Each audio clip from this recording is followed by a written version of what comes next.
ভানি, আমি নয়াদিল্লি থেকে এসেছি, রিটায়ার্ড চাকরিজীবী আর অমুসলিম। আমার প্রশ্নটা হলো, ইসলামের অতীত ইতিহাস খুবই গৌরবের, বর্তমানেও ইসলাম ধর্মের মাথা উঁচু করে থাকার কথা ছিল। আমার মনে হয় মুসলিমদের কাজকর্মের মধ্যে স্বচ্ছতা থাকা উচিত। অন্য সব মানুষকেও তাদের জানতে দেওয়া উচিত যে তারা কি কি কাজ করেছে বিভিন্ন মাদ্রাসা আর মসজিদ ইত্যাদি জায়গায়, যাতে করে মানুষজন জানতে পারে যে এসব জায়গায় কি হচ্ছে। তখন ব্যাপারটা অনেক স্বচ্ছ হবে, কেউ তখন আর ভুল বুঝবে না। ধন্যবাদ ভাই, খুব সুন্দর প্রশ্ন করেছেন। তবে আপনার উত্তর দেওয়ার আগে আগের বোন যে প্রশ্নগুলো করেছিলেন সে ব্যাপারে কিছু কথা বলি। তার 3টা প্রশ্ন, সেখানে আমার মেয়ে রুজদা নায়কের গানের কথাগুলো মনে পড়ল। শেষ গানটা যে don't talk to me about Mohammad সাল্লাল্লাহু আলাইহি সাল্লাম, আর কোঅর্ডিনেটর বলেছিলেন গানের কথাগুলো একটু মনোযোগ দিয়ে শুনবেন। আপনারা যদি কথাগুলো শুনে থাকেন, এটা নবীজি সাল্লাল্লাহু আলাইহি সাল্লামের একটা সিরাত যে একদিন মোহাম্মদ সাল্লাল্লাহু আলাইহি সাল্লাম হেঁটে যাচ্ছিলেন, তখন এক পথচারীর সঙ্গে তার দেখা হলো। সে নবীজির বিরুদ্ধে কথা বলতে লাগলো, ও এই নবী মোহাম্মদ খুবই খারাপ লোক, তার সঙ্গে কথা বলো না। সে কিন্তু মোহাম্মদ সাল্লাল্লাহু আলাইহি সাল্লামের সঙ্গে কথা বলছে, সে জানে না। ওই লোকটাই মোহাম্মদ সাল্লাল্লাহু আলাইহি সাল্লাম। সে নবীজির কাছে বলল, পথে হাঁটতে হাঁটতে, নবী মোহাম্মদ খুবই খারাপ লোক, তার কথা শুনো না, তার কথা শুনলে বিপর্যয় হয়ে যাবে, সবার জন্য খারাপ হবে, ইত্যাদি ইত্যাদি। গানটাতে এই কথাগুলো বলা হয়েছিল। লোকটা নবীজিকে বলল, তবে আপনি খুব ভালো মানুষ, আর আপনাকে সাবধান করছি ওই মোহাম্মদ লোকটার কথা শুনবেন না সাল্লাল্লাহু আলাইহি সাল্লাম। সে ভণ্ড, নাউজুবিল্লাহ, সে খুব খারাপ মানুষ, নাউজুবিল্লাহ। এরকম আরো অনেক কথা। তবে নবীজিকে বলল, আপনি খুব ভালো মানুষ, আপনি দয়ালু, আপনি পরোপকারী, আপনার নামটা জানতে পারি? নাম শুনে বলল, কি? আপনি কি বললেন? আমি কি ঠিক শুনছি? আপনার নাম মোহাম্মদ সাল্লাল্লাহু আলাইহি সাল্লাম? তখন সে বলল, আশহাদু আল্লা ইলাহা ইল্লাল্লাহ ওয়া আশহাদু আন্না মুহাম্মাদুর রাসূলুল্লাহ। যখন সেই লোকটা বুঝতে পারলো যে এই লোকটাই মোহাম্মদ সাল্লাল্লাহু আলাইহি সাল্লাম, আমি অন্য মানুষের কাছে শুনেছিলাম সে খুব খারাপ মানুষ, ইনি তো ভালো মানুষ, তখনই সে ইসলাম গ্রহণ করলো। তাই আমার প্রিয় বোন, উনি একটু আগে যখন প্রশ্নগুলো করেছিলেন, তখন আমার মেয়ের গানের কথাগুলো মনে পড়েছিল। নবীজি সাল্লাল্লাহু আলাইহি সাল্লামের সেই সিরাতটা, যেখানে এক পথচারী নবীজির কাছে এই নবীজি সম্পর্কে বদনাম করছিল, তবে তখনই সত্যিটা জানার পর সেই লোক শাহাদা উচ্চারণ করেছিল। আশা করি ইনশাল্লাহ আমাদের বোনও শাহাদা দেবেন, আর আমি দোয়া করি আল্লাহ যেন তাকে হেদায়েত দান করেন। ভাই, আপনি খুব সুন্দর প্রশ্ন করেছেন। আর বললেন যে ইসলামের অতীত ইতিহাস খুবই গৌরবের। তারপর বলছেন স্বচ্ছতা থাকার প্রয়োজন আছে, বিশেষ করে মাদ্রাসাগুলোতে। কে আপত্তি করবে? আমি একমত ভাই, আমি সম্পূর্ণ একমত। কে বলছে যে স্বচ্ছতা থাকবে না? শুধু স্বচ্ছতায় নয়, আমি চাই অমুসলিম ছাত্রছাত্রীরা মাদ্রাসায় লেখাপড়া করুক। আমি এটাও জানি ভাই, আমি জানি আপনি এখানে মিডিয়ার কথাগুলো বলছেন, যে মিডিয়া বলছে যে মাদ্রাসাগুলো হলো সন্ত্রাসবাদের আখড়া। মিডিয়া বলছে, আপনি না, মিডিয়া। মাদ্রাসা আরবি শব্দটার অর্থ যেখানে শিক্ষা দেওয়া হয়, আরেকটা বিশ্ববিদ্যালয়ের মতো। স্কুল বলতে পারেন, কলেজ বলতে পারেন, ইউনিভার্সিটিও বলতে পারেন। তবে মিডিয়া মাদ্রাসাগুলোকে এমনভাবে তুলে ধরে, যদি কোনো মাদ্রাসায় যান আপনি সন্ত্রাসী হয়ে যাবেন। মিডিয়া বলে আপনি না। একটা প্রশ্ন করি, এই পৃথিবীর ইতিহাসে যে লোকটা সবচেয়ে বেশি মানুষ হত্যা করেছে সে হিটলার। সে পড়েছিল কোন মাদ্রাসায়? কোন মাদ্রাসা? হিটলার কোন মাদ্রাসার ছাত্র? তারপর দেখবেন যে মাফিয়া পৃথিবী জুড়ে চোরাচালান আর মাদক ব্যবসা করে। যদি একটা জরিপ করেন এইসব স্মাগলারদের, সেই সব লোকদের যারা জেলে যায়, যদি জরিপ করেন তাদের কতজন মাদ্রাসায় পড়েছে? কতজন? খুব কম থাকতে পারে, খুব কম। বেশিরভাগই ভার্সিটিতে পড়েছে। কোন ভার্সিটি? আধুনিক ভার্সিটি, স্কুল, কলেজ। তাহলে কি বলবেন স্কুল বন্ধ করে দাও? এটা কি বলবো যে আজ থেকে স্কুল কলেজ বন্ধ, বিএ পড়া বন্ধ, বিকম বন্ধ, বিএসসি বন্ধ? না, কারণ আমি তো স্কুলে পড়াশোনা করেছি। স্কুলে শেখানো হয় না যে ডাকাতি করবেন, চোরাচালানি করবেন, দেশের বিরুদ্ধে যুদ্ধ করবেন। এই লোকগুলো স্কুলে পড়াশোনা করেছে, কিন্তু তারা স্কুলগুলোর কুলাঙ্গার। আর হিটলারও হয়তো আধুনিক শিক্ষা পেয়েছিল, আমি নিশ্চিত তার স্কুল তাকে শেখায়নি যে তুমি 60 লক্ষ ইহুদিকে হত্যা করো। তাহলে বুঝতে পারছেন এরা কুলাঙ্গার। তবে সামগ্রিকভাবে দেখবেন যে এই দেশে প্রতি বছর হাজার হাজার ছাত্র মাদ্রাসা থেকে পাশ করে, নাদবা থেকে, দেওবন্দ থেকে হাজার হাজার ছাত্র। আপনি কি বলবেন এরা সবাই মানুষ মারছে? মোটেই তা নয়। মিডিয়া ব্যাপারটা এভাবে তুলে ধরছে। এখন দেখবেন সরকার মাদ্রাসাগুলোতে যাবে। গত বছর বা তার আগের বছর সরকার নাদবা মাদ্রাসায় গিয়েছিল, তারা মাদ্রাসায় গিয়ে একটা সার্চ ওয়ারেন্ট বের করলো, চেক করবে। কি চেক করবে? আর আলী মিয়া নাদভী রহমতুল্লাহ বললেন ঠিক আছে, আপনারা চেক করেন। তারা সেখানে কিছুই পায়নি। এখন হঠাৎ করে একদিন লাখে একবার, হাজারবারের মধ্যে একবার, কোটিবারের মধ্যে একবার হতে পারে সে মাদ্রাসা থেকে পাশ করার পরে কেউ বিপথে চলে গেছে। তার মানে এই না মাদ্রাসা সন্ত্রাস শেখায়। বরং দেখবেন যে সেই সব লোক যারা স্কুল থেকে পাশ করার পরে আধুনিক শিক্ষা ব্যবস্থায় কলেজে পড়ে, ইউনিভার্সিটিতে পড়ে, যেখান থেকে সার্টিফিকেট পায় বিএ, বিকম, ইঞ্জিনিয়ার, ডাক্তার, এরাই তুলনামূলকভাবে বেশি অন্যায় অপরাধ করে থাকে। আপনি যদি স্বচ্ছতার কথা বলেন, আমিও একমত।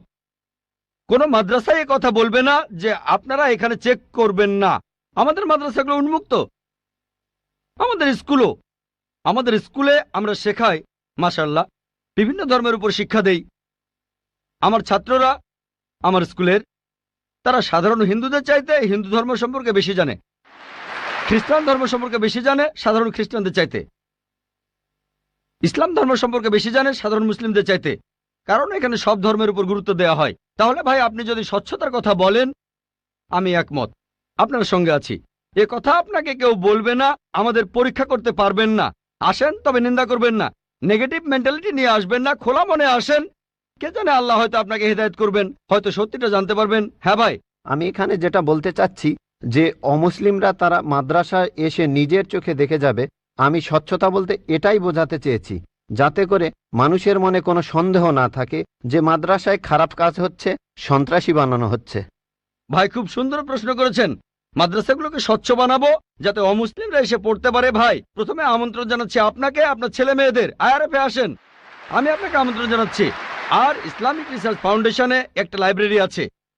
এই লাইব্রেরিটা গোটা ইন্ডিয়ার মধ্যে বিভিন্ন ধর্মগ্রন্থের সংগ্রহের দিক থেকে একটা প্রথম শ্রেণীর লাইব্রেরি। আমাদের লাইব্রেরিতে 200-রও বেশি আলাদা আলাদা বাইবেল আছে। বাইবেলের 50টা এডিশন আছে। শুধু ভগবদ গীতার অনুবাদে আছে 50টা। বেদের অনেকগুলো অনুবাদ আছে, ঋগ্বেদ, যজুর্বেদ, অথর্ববেদ। হয়তো সরকারি লাইব্রেরিতেও এতগুলো বই পাবেন না, হতে পারে আপনার ধর্মীয় প্রতিষ্ঠানের লাইব্রেরিতেও এই বইগুলো পাবেন না। আমরা উৎসাহ দেই, পড়েন আর সত্যের পথে আসেন। আর অন্যদের কথা বাদ দেন, আমি আমন্ত্রণ জানাচ্ছি আপনাকে, আপনার ছেলে মেয়েদের, আপনাদের প্লেনের টিকিটটাও দিয়ে দেব ফ্রি। আইআরএফে আসেন, আপনাকে আমরা স্বাগত জানাবো। পড়েন, তাহলে সত্যটা জানতে পারবো একসাথে ইনশাল্লাহ। মাইক্রোফোনটাকে অন করবেন ভাই। আপনাকে অনেক ধন্যবাদ। আমার কথাগুলো আপনি খোলা মনে গ্রহণ করেছেন। আমি চেষ্টা করব যাতে আপনার আমন্ত্রণটা রাখতে পারি। জি, ঠিকানাটা দিয়ে যান, প্লেনের টিকিট পাঠিয়ে দেবো ইনশাল্লাহ। এবারে প্রশ্ন করা হচ্ছে মহিলাদের মধ্য থেকে। কোনো অমুসলিম বোন মাইকের সামনে এসে প্রশ্ন করবেন প্লিজ। আদাব ডক্টর জাকির নায়েক স্যার, আমার নাম ভেঙ্কটামা। আমি গত কয়েক বছর ধরে এক মুসলিম মহিলার সাথে আছি। আমার প্রশ্নটা হলো, সবাই বলে কোনো ধর্মই খারাপ কথা বলে না, কিন্তু মুসলিমরা কেন অন্য ধর্মের লোকদের ইসলাম গ্রহণ করতে বলে?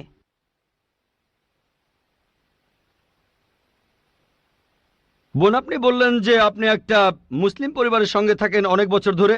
তারপর বললেন যে সব ধর্মে ভালো সব কথা থাকে, কিন্তু মুসলিমরা আমাকে ইসলাম গ্রহণ করতে বলে কেন? পয়েন্ট নাম্বার 1, অন্য যেসব ধর্ম আছে সেগুলো যা বলে তার বেশিরভাগ কথাই ভালো, তবে ইসলাম ভালো কথা বলার পাশাপাশি আপনাকে দেখাবে কিভাবে সেটা অর্জন করতে হয়। আমি উদাহরণও দিয়েছি। সব ধর্মই বলে চুরি করো না, ইসলাম একই কথা বলে, তবে ইসলাম দেখিয়ে দেয় কিভাবে সেই অবস্থানে যাবেন যেখানে কেউ চুরি করে না। যাকাত দেন, সাহায্য করেন, এরপর কেউ চুরি করলে তার হাত কেটে ফেলেন, তাহলে চুরি করা বন্ধ হয়ে যাবে, কোনো অপরাধ থাকবে না। এজন্যই আমি বলেছিলাম যে ইসলাম ভালো কথা বলার পাশাপাশি আপনাকে দেখিয়ে দেবে কিভাবে সেটা অর্জন করতে হয়। 2 নম্বর পয়েন্ট, আমি বিভিন্ন ধর্মের একজন ছাত্র হিসেবে বলছি, যদি আপনি হিন্দু ধর্মগ্রন্থগুলো মেনে চলেন, মনে হয় আপনি হিন্দু, যদি হিন্দু ধর্মগ্রন্থগুলো মেনে চলেন, যদি একজন ভালো হিন্দু হন, আপনাদের ধর্মগ্রন্থই বলছে ঈশ্বর মাত্র একজন। আমার লেকচারে অনেক হিন্দু ধর্মগ্রন্থের উদ্ধৃতি দিয়েছি, এক ঈশ্বর। আপনাদের ধর্মগ্রন্থ বলছে মূর্তি পূজা করবে না। ভগবদ গীতার 7 অধ্যায়ের 20 অনুচ্ছেদ বলছে জাগতিক আকাঙ্ক্ষা যাদের বুদ্ধিকে আচ্ছন্ন করে রেখেছে তারা নকল ঈশ্বরের পূজা করে, তারা মূর্তি পূজা করে। এক ঈশ্বরে বিশ্বাস করতে হবে। আজকে আমার লেকচারে বলেছিলাম বিশ্বাস করতে হবে অন্তিম ঋষিকে, কল্কি অবতার, যার বাবার নাম হবে বিষ্ণুইয়াস আব্দুল্লাহ, তার মায়ের নাম হবে সুমতি আমিনা।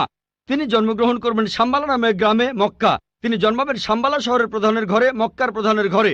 তিনি হবেন পুরো মানুষ জাতির পথপ্রদর্শক। তিনি আলোকপ্রাপ্ত হবেন রাতের বেলায় একটা গুহায়, তিনি উত্তর দিকে গিয়ে আবার ফিরে আসবেন। ঈশ্বর তাকে 8টা গুণ দেবেন। তিনি হবেন পৃথিবীর সব মানুষের পথপ্রদর্শক। তিনি একটা ঘোড়ায় চড়বেন, ডান হাতে থাকবে একটা তরবারি, 4 জন সহচর থাকবে তাকে বিভিন্ন সময় ফেরেশতাগণ সাহায্য করবেন। এরকম আরো অনেক অনেক। এই মানুষটা কে? যদি ভালো হিন্দু হয়ে থাকেন তাহলে আপনি এই অন্তিম ঋষিকে বিশ্বাস করবেন, তা না হলে আপনি ভালো হিন্দু নেই। যদি ভালো হিন্দু হয়ে থাকেন তাহলে এক ঈশ্বরে বিশ্বাস করবেন, তাহলে আপনি মূর্তি পূজা করবেন না। নাতাস্তি প্রতিমা আস্তি, মহান ঈশ্বর, তার কোনো প্রতিমা নেই, তার কোনো প্রতিমূর্তি নেই, তার কোনো ছবি নেই, তার কোনো ফটোগ্রাফ নেই, তার কোনো ভাস্কর্য নেই। আর আমি বিতর্ক করেছি পণ্ডিতদের সাথে, হিন্দু পণ্ডিত, উনারা শঙ্করাচার্য অনেক, সেখানে আমি কথা বলেছি। কোন শঙ্করাচার্যই আমাকে বলেননি ভাই আপনি ভুল বলেছেন, কেউ না। একটা বিতর্ক করেছিলাম শ্রী শ্রী রবিশঙ্করের সাথে 21শে জানুয়ারিতে।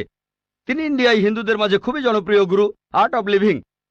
আমি তাকে বলেছিলাম আর্ট অব লিভিং এর শ্রেষ্ঠ বই হলো এই পবিত্র কোরআন। আমি তাকে মুসলিমদের এই আর্ট অব লিভিং এ আমন্ত্রণ জানিয়েছিলাম। আমরা সংখ্যায় এখন 130 কোটি, 130 কোটি মুসলিম। আমি তাকে আমন্ত্রণ জানিয়েছিলাম, যদি তিনি ধর্মগ্রন্থগুলো মানেন, তিনি বেদের উপরে একজন বিশেষজ্ঞ, তাকে এটা মানতেই হবে। একইভাবে বোন, আপনাকে বুঝতে হবে অন্য সব ধর্মগ্রন্থগুলো হয়তো আল্লাহর বাণী আপনি বলছেন, সময় বদলানোর সাথে সাথে সেগুলোও কিন্তু বদলে গেছে। স্বামী বিবেকানন্দ বলেছেন বেদের 99%ই হারিয়ে গেছে, বাকি যে 1% আছে সেটা আমাদের কঠোরভাবে মানতে হবে। কঠোরভাবে মানে অন্তিম ঋষিকেও মানতে হবে। তাহলে কঠোরভাবে মানলে আপনি মুহাম্মদ সাল্লাল্লাহু আলাইহি সাল্লামকেও মানবেন, আপনি কোরআনকেও মানবেন। আর আমি আপনাকে এখানে আমন্ত্রণ জানাচ্ছি, এই শান্তির ধর্মে আমন্ত্রণ জানাচ্ছি, যাতে করে আপনি আল্লাহর কাছাকাছি আসতে পারেন।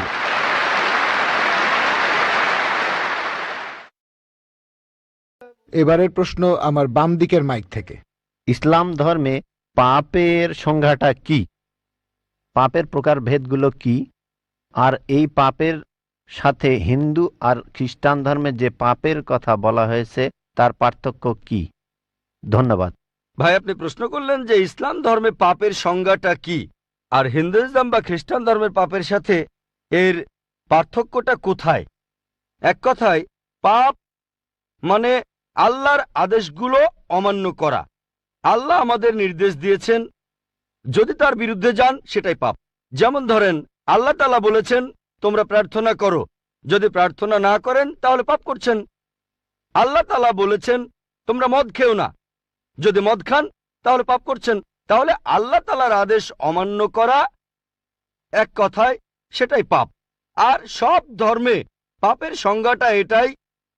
হিন্দু আর খ্রিস্টান ধর্ম একই কথা বলছে। আশা করি উত্তরটা পেয়েছে। এবারের প্রশ্ন আমার বাম দিকের মাইক থেকে। আমি অ্যান্টনি, আমি ফিলোসফির একজন ছাত্র। আপনার লেকচার থেকে আজকে যেটা শিখলাম যে সব ধর্মই বলে এমন সব কথা যেগুলো কমন, আর এমনকি মোহাম্মদও কমন, সব ধর্মেই আছে। কিন্তু পবিত্র কোরআনটা কোন দিক থেকে আলাদা? কোরআন এমন কি বলছে যেটা অন্য ধর্মে বলা নেই? যেমন ধরেন মোহাম্মদ, তার কথা সব ধর্মের বইতেই তো বলা হয়েছে। ভাই খুব সুন্দর প্রশ্ন করেছেন। আপনি বললেন যেটা কমন সেটা মেনে চলতে। সব ধর্মগ্রন্থই বলে মুহাম্মদের কথা, আর কোরআনও বলছে মুহাম্মদের কথা। এখানে নতুন কি আছে? খুবই সুন্দর প্রশ্ন। অন্য সব ধর্মই বলে যে পরবর্তীতে একজন নবী পৃথিবীতে আসবেন, আর বাইবেলও বলছে। আপনি তো খ্রিস্টান, সম্ভবত আপনি পবিত্র বাইবেল পড়ছেন। গসপেল অফ জন 16 নম্বর অধ্যায়ের 12 নম্বর থেকে 14 অনুচ্ছেদে আছে, ঈসা আলাইহিস সালাম শিষ্যদের বলছেন আমি তোমাদের অনেক কথা বলতে চাই, কিন্তু তোমরা এখন সেটা বুঝতে পারবে না, কারণ যখন সত্যের আত্মা তোমাদের সামনে আসবে সে তোমাদের সত্যের পথে নিয়ে যাবে। আর সে তার নিজের কথা বলবে না, যা শুনবে সে কথাগুলোই বলবে। সে তোমাদের ভবিষ্যতের কথা বলবে, সে আমাকে মহিমান্বিত করবে। তার মানে সব ধর্মগ্রন্থ, হিন্দু, পার্সি, বৌদ্ধ, ইহুদি, খ্রিস্টান সবাই বলছে একজন নবী পৃথিবীতে আসবেন, একজন নবী আসবেন। কিন্তু কোরআন বলছে ইনিই সেই নবী যার উপর কোরআন নাজিল হয়েছে। সেই নবী চলে এসেছেন। যখন আপনি ক্লাস 1-এ পড়ছেন, আপনার স্কুলে সবার উপরে ক্লাস 10, তারপর ক্লাস 2-তে উঠলেন, তখনও লক্ষ্য ক্লাস 10, তারপর ক্লাস 3-তে উঠলেন, তখনও ক্লাস 10ই লক্ষ্য। এখানে শুধু স্কুলের কথা বলছি। Class 5, class 6, class 7, class 8, class 9, তারপর ক্লাস 10-এ উঠলেন, তারপর এসএসসি পরীক্ষা দেবেন, ঠিক? তার মানে এই না যে ক্লাস 1 আর ক্লাস 10-এর পড়াশোনা এক। আপনি ক্লাস 10-এর জন্য প্রস্তুতি নিচ্ছেন। প্রস্তুতি নেওয়া হয়েছে 1400 বছর আগে। আল্লাহ তাআলা এই নবীকে পাঠিয়েছেন। যীশু খ্রিস্ট বলেছেন, আমি তোমাদের অনেক কথা বলতে চাই, কিন্তু তোমরা এখন তা বুঝতে পারবে না, কারণ যখন সত্যের আত্মা তোমাদের সামনে আসবে সে তোমাদের সত্যের পথে নিয়ে যাবে। তাহলে 1400 বছর আগে আল্লাহ তাআলা বুঝেছিলেন যে সেটাই সঠিক সময়। এখন পৃথিবীর মানুষ এই কথাগুলো বুঝতে পারবে, অর্থাৎ পবিত্র কোরআন। অন্যান্য সব ধর্মগ্রন্থে কথা বলা হয়েছে যে মহান ঈশ্বর একজন। বর্ণনাগুলো হয়তো আলাদা। সব ধর্মগ্রন্থই বলছে এক স্রষ্টার কথা। আমরা মানব নবীদের আর চূড়ান্ত নবী মুহাম্মদ সাল্লাল্লাহু আলাইহি ওয়াসাল্লামকে। সারমর্মটা হচ্ছে একই, বর্ণনাগুলো হয়তো আলাদা। আর পবিত্র কোরআনে সূরা মাইদা 3 নম্বর আয়াতে বলা হয়েছে, আজ এই দিনে আমি তোমাদের দিন পূর্ণাঙ্গ করলাম, তোমাদের দিন মনোনীত করলাম ইসলাম, তোমাদের প্রতি আমার অনুগ্রহ সম্পূর্ণ করলাম পুরো মানুষ জাতির জন্য। পবিত্র কোরআন নাজিল হওয়ার পর নতুন কিছু যোগ করা যাবে না, কোনো কিছু বাদ দেওয়া যাবে না। আমি এই কথা আগেও বলেছি। আপনারা তো বলেন ওল্ড টেস্টামেন্ট আর নিউ টেস্টামেন্ট, পবিত্র কোরআন হলো লাস্ট টেস্টামেন্ট। তাহলে পার্থক্যটা হলো এই পবিত্র কোরআন হলো শেষ কিতাব, আল্লাহ তাআলার নাজিলকৃত লাস্ট টেস্টামেন্ট। আপনারা বলেন ওল্ড টেস্টামেন্ট আর নিউ টেস্টামেন্ট। পবিত্র কোরআন হলো লাস্ট টেস্টামেন্ট। অন্য সব ধর্মগ্রন্থ সেগুলো বলছে একটা বইয়ের কথা। পবিত্র কোরআন মুহাম্মদ সাল্লাল্লাহু আলাইহি সাল্লামের ক্ষেত্রে একই কথা। অন্য ধর্মগ্রন্থ বলে যে নবী মুহাম্মদ আসবেন। ইসলাম আমাদের শেখায় আল্লাহ নবীর কাছে যে কিতাব নাজিল করেছেন আর আমাদের নবীজির হাদিসের মাধ্যমে, এটাই হলো চূড়ান্ত ধর্ম পুরো মানুষ জাতির জন্য। আদম আলাইহিস সালাম থেকে প্রথম মানুষটা থেকে শেষ দিন পর্যন্ত এখনো আছে, শেষ পর্যন্ত থাকবে। অন্য সব ধর্মই বলছে এক ঈশ্বরের কথা, বলছে যে শেষ নবী আসবেন।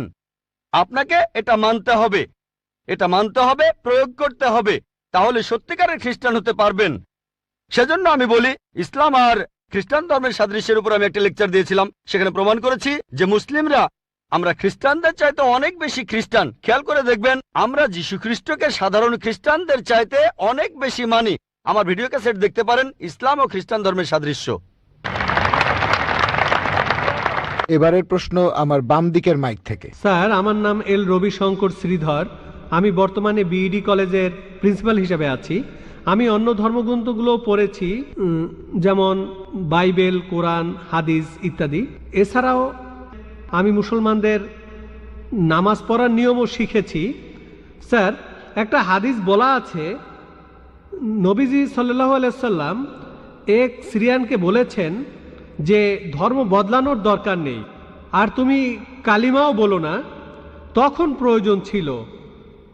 তবে এখন দেখি যে পৃথিবী অনেক বদলে গেছে, আমাদের সামাজিক অবস্থান বদলেছে, এছাড়া আমাদের সমাজও বদলেছে।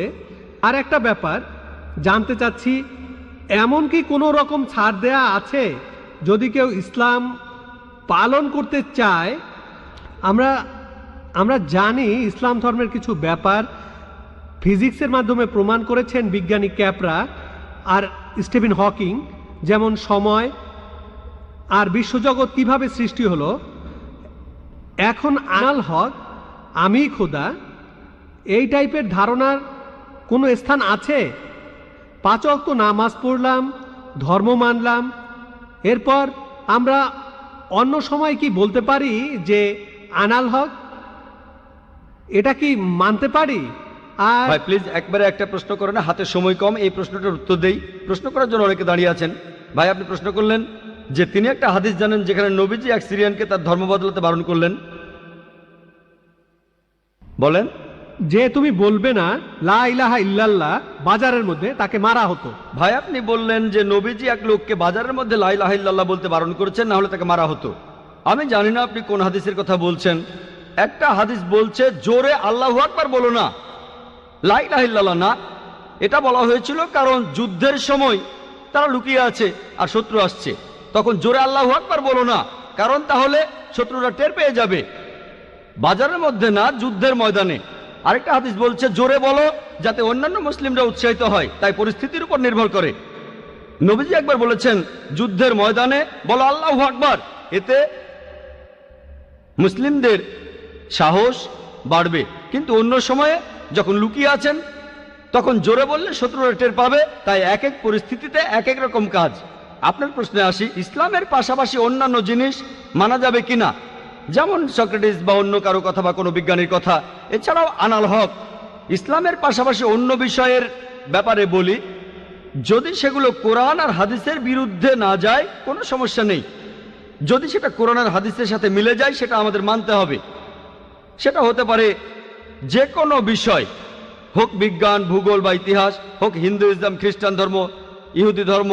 যদি সেটা পবিত্র কোরআনে উল্লেখ করা থাকে তাহলে সেটা আমাদের মানা ফরজ। যদি সেই কথাটার উল্লেখ কোরআনে না থাকে আর কোরআনের বিরুদ্ধে না যায় সেটা মানতে পারেন, মুবাহ, ঐচ্ছিক। কিন্তু যদি সেই কথাটা কোরআনের বিরুদ্ধে যায় সেটা হারাম, সেটা নিষিদ্ধ। এই তিনটা হতে পারে, তিনটা ফলাফল পাবেন। আপনি বললেন যে ইসলাম তৌহিদে বিশ্বাস করে, 5 ওয়াক্ত নামাজ। ইসলাম আনাল হকে বিশ্বাস করে কিনা? আনাল হক নিজেকে আল্লাহ দাবি করা, এটা শিরক, এটা তৌহিদের বিরুদ্ধে যায়। এটা বলতে পারেন না যে আপনি তৌহিদও মানেন আবার একাধিক ঈশ্বরও বিশ্বাস করেন। আপনি তৌহিদ মানেন আবার বলছেন আমি আল্লাহ, দুটো আসলে বিপরীত।